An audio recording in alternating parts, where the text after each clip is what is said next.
అందరికీ నమస్తే అండి. ప్రొఫెసర్ నాగేశ్వర్ గారు పాపం ఆయన కెరీర్ మొత్తం మీద ఫస్ట్ టైం ఆయనకు దాదాపుగా 35-40 ఏళ్ళ జర్నలిజం ఎక్స్పీరియన్స్ ఉంటుంది అనుకుంటున్నా. సో ఫస్ట్ టైం ఆయన విపరీతంగా ఫ్రస్ట్రేట్ అవుతున్నారు. గత 3 రోజుల నుంచి ఆయన ఉక్రోషంగా, ఆక్రోషంగా, కోపంగా, ఆవేశంగా, ఆగ్రహంగా, అసలు ఆయన వీడియోస్లో ఆయన ఎక్స్ప్రెషన్స్, ఆయన డైలాగులు చూస్తుంటే కనిపిస్తుంది. ఆ ఆగ్రహం కనిపిస్తోంది, ఆ ఫ్రస్ట్రేషన్ కనిపిస్తోంది. మరి కసి తీర్చుకుంటారేమో టీడీపీ జనసేన మీద. అంటే బీజేపీ మీద ఆయనకు మొదటి నుంచి కోపం ఉంది. ఆయన మొదటి నుంచి బీజేపీ వ్యతిరేకి, బద్ధ వ్యతిరేకి బీజేపీకి. లెఫ్ట్ ఫ్రంట్ వైట్ ఎక్కువగా ఉంటారు. ఇప్పుడు జనసేన మీద, టీడీపీ మీద కూడా విపరీతమైన వ్యతిరేకత కనిపిస్తోంది ఆయన మాటల్లో. సాధారణంగా జర్నలిస్టులు బయటపడరు. జర్నలిస్టులకి ఏ పార్టీ మీద ఎంత కోపం ఉన్నా, ఏ పార్టీ మీద ఎంత ప్రేమ ఉన్నా బయటపడరు. బయటపడకుండా వాళ్ళు చేయాల్సిన పని చేసుకుంటూ వెళ్ళిపోతారు. చాప కింద నీరులాగా చేయాల్సిన పని చేసుకుంటారు. సో నాగేశ్వర్ గారు ఇన్నాళ్ళు అలాగే చేశారు. ఆయనకు వైసీపీ అంటే అభిమానం, జగన్మోహన్ రెడ్డి గారు అంటే అభిమానం. అప్పట్లో 2021-22లో ఏదో లబ్ధి పొందారంట, నాకు కూడా పూర్తిగా తెలియదు. లబ్ధి పొందారని ఎవరో వైజాగ్లో ఒక పెద్ద ఈవెంట్ జరిగింది, అప్పుడు విజయసాయిరెడ్డి గారి ద్వారా లబ్ధి జరిగిందని నేను ఎవరి ద్వారానో విన్నాను. అది నిజమో కాదో నేనైతే చెప్పలేను. ఒక సాటి జర్నలిస్ట్ మీద అటువంటి ఆరోపణ నేను చెయ్యలేను. అయితే అంటారు. సో అప్పటి నుంచి ఆయన ట్రాక్ మారింది, కంప్లీట్గా వైసీపీ వైపు తీసుకున్నారు, యాంటీ టీడీపీ. ఈవెన్ 2024 ఎన్నికలకు ముందు కూడా రాష్ట్ర వ్యాప్తంగా విపరీతంగా ప్రజల్లో వ్యతిరేకత ఉన్నప్పటికీ, జగన్మోహన్ రెడ్డి గారు ఓడిపోతారు అని సగటు మనిషికి తెలిసినప్పటికీ, సగటు జర్నలిస్టు, ఒక సాదాసీదా జర్నలిస్టుకి తెలిసినప్పటికీ, ప్రొఫెసర్ గారు మాత్రం అడ్డగోలుగా చెప్పారు. గ్రామీణ ప్రాంతాల్లో మహిళల ఓట్లు జగన్కు పడతాయి, సో బీభత్సంగా జగన్కు ఫాలోయింగ్ ఉంది, మళ్ళీ ప్రభుత్వాన్ని ఏర్పాటు చేస్తారనేటట్టు చెప్పుకొచ్చారు. సో అప్పుడు చాలా మంది ఫిక్స్ అయిపోయారు, న్యూట్రల్ వాటర్లు కూడా ఫిక్స్ అయిపోయారు, ఇతను వైసీపీ ఖచ్చితంగానే. అయితే కానీ నేను చెప్పాను కదా, సాధారణంగా బయటపడరు, ఒప్పుకోరు. కానీ ఇప్పుడు నేను ఒక ఇంటర్వ్యూ ప్రొమో ఒకటి చూశాను, అండ్ ఆయన సోషల్ మీడియాలో కొన్ని రీల్స్, కొన్ని కటింగ్స్ అయి చూశాను, అండ్ ఆయన ఛానల్లో గత 2 రోజుల నుంచి పోస్ట్ చేస్తున్న వీడియోలు కూడా కొన్ని చూశాను. ఆ కోపం, ఆ ఫ్రస్ట్రేషన్ చాలా క్లియర్గా కనిపిస్తోంది ఆయన పాపం. అంటే TDP social media, TDP official పేజీలో ఆయన మెడలో వైసీపీ కండువా వేసిన ఫోటో ఒకటి పెట్టారు. అదే రోజు జనసేన పార్టీ నాయకులు కొంతమంది కాకినాడలోనూ, మచిలీపట్నంలోనూ ఆయన మీద ఫిర్యాదు చేశారు. ఎఫ్ఐఆర్ నమోదైంది, అండ్ రాష్ట్ర వ్యాప్తంగా సోషల్ మీడియాలో ట్రోల్స్ జరుగుతున్నాయి.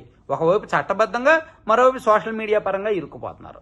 అదే రోజు ఆయన ఛానల్ మీద కూడా చాలా మంది రిపోర్ట్స్ అయి కొట్టారంట.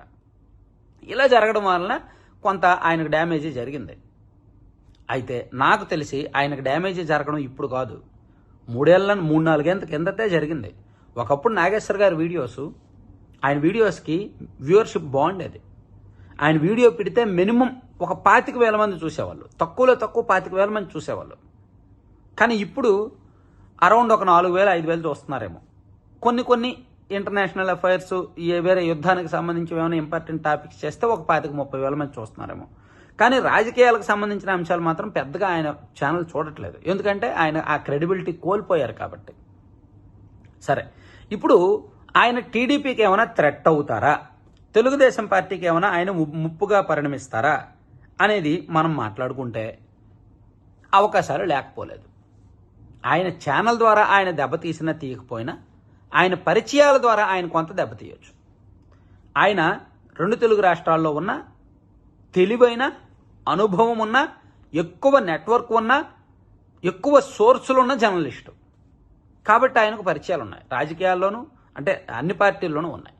సో ఆయనకు ఇంటర్నల్ వ్యవహారాలు చాలా తెలుస్తాయి. ఇప్పుడు ఏబిఎన్ ఆర్కే గారికి ఆయన స్థాయిలో ఆయనకు అంతర్గత పరిణామాలు చాలా తెలుస్తాయి, అండ్ ప్రొఫెసర్ నాగేశ్వర్ గారికి ఆయన స్థాయిలో ఆయనకు తెలుస్తాయి.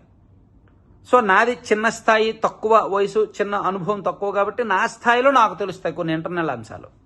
అయితే రాజకీయాల్లో ఇంటర్నల్ అంశాలు తెలిసిన వెంటనే చెప్పేయడం కరెక్ట్ కాదు. కొన్ని దాచుకోవాలి, టైం వచ్చినప్పుడు చెప్పాలి, టైం వచ్చినప్పుడే చెప్పాలి. కొన్ని అన్నీ రివీల్ చేసేస్తే ఆ పార్టీలు కొంపములు గుద్ది ఆ పార్టీలు వీళ్ళ మీద కోపం పెంచుకుంటాయి. సో ఇప్పుడు నాగేశ్వర్ గారికి టీడీపీకి ఎలాగా చెడింది కాబట్టి ఆయన తెలుగుదేశం పార్టీకి సంబంధించి అంతర్గత వ్యవహారాలను చెప్పారు అనుకోండి. ఇందులో చెప్పినప్పుడు ఆయన మొన్న చేసిన తప్పు చేయకుండా లాజికల్గా డాట్స్ కనెక్ట్ చేస్తూ జరిగిన సీక్వెన్స్ని, జరిగిన సంఘటనల్ని ఉదహరిస్తూ చెప్తే జనం నమ్ముతారు. అలా కాకుండా వాడు అనుకుంటున్నాడు, వీడు అనుకుంటున్నాడు అని చెప్పి ఎవరి మీద ఒకరి మీద నెట్టేస్తే జనం నమ్మరు, పైగా ఈయన చట్టపరంగా ఇరుక్కుపోతాడు. సో ఇప్పుడు ఆయనకు అనుభవం అయింది, ఆయనకు తెలిసి వచ్చింది. సో ఆయన డాట్స్ కనెక్ట్ చేస్తూ జరిగిన సంఘటనలు ఉదహరిస్తూ గతంలో ఇలా జరిగింది అలా జరిగిందని చెప్తూ ఇలా జరగవచ్చు అని చెప్పేయచ్చు.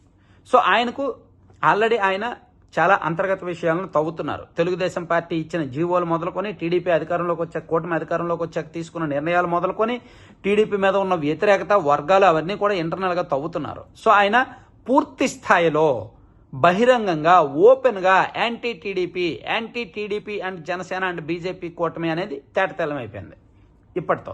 కాబట్టి ఆయన వీడియోలు ఇప్పుడు నెక్స్ట్ లెవెల్లో ఉంటాయి. కొంచెం వన్ సైడెడ్గా కాస్త అగ్రెసివ్గా ఉంటాయి, చాలా దూకుడుగా ఉంటాయి అన్నమాట.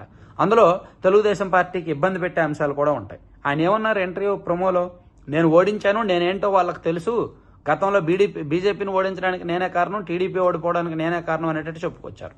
మరి అది ఎలా ఓడించారో నాకైతే తెలీదు. ఏ ఒక్కరూ ఒక పార్టీని ఓడించలేరు లేదా గెలిపించలేరు, ఏ ఒక్కరూ కూడా.